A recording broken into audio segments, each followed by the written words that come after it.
சென்னை புதுவண்ணாரப்பேட்டையில் பள்ளி முடித்து தாயுடன் வீடு திரும்பிக் கொண்டிருந்த 3 வயது குழந்தையை கடத்த முயன்ற நபரை பொதுமக்கள் பிடித்து சரமாரியாக தாக்கி போலீசாரிடம் ஒப்படைத்துள்ளனர்.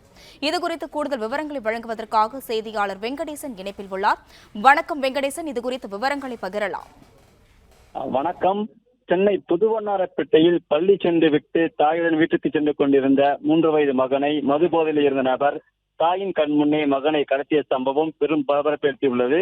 மதுபோதையில் குழந்தையை கடத்திய நபரை பொதுமக்கள் சரமாரியாக தாக்கி போலீசாரிடம் ஒப்படைத்தனர். புதுவண்ணாரப்பேட்டை நாகரான் தோட்டத்தைச் சேர்ந்தவர் சிராஜ். இவர் சிக்கன் கடையில் வேலை பார்த்து வருகிறார். இவருக்கு திருமணமாகி சாய்னா என்ற மனைவியும் 3 வயது சமீர் என்ற மகனும் உள்ளார்.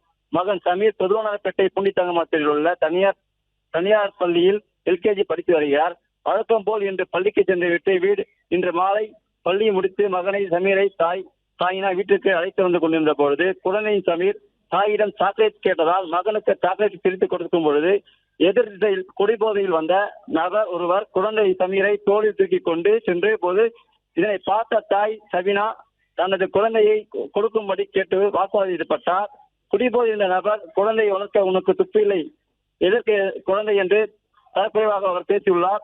இதனையடுத்து மதுபோதையில் இருந்த நபரை பொதுமக்கள் சரமாரியாக தாக்கியுள்ளனர்.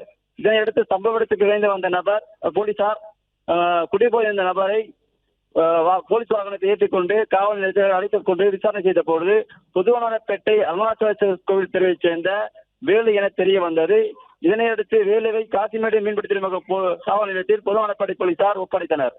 பிளே ஸ்டோர் மற்றும் ஆப் ஸ்டோரில் இருந்து பாலிமர் செயலியை QR கோடு மூலம் பதிவிறக்கம் செய்யுங்கள். செய்திகளை உடனுக்குடன் பெறுங்கள்.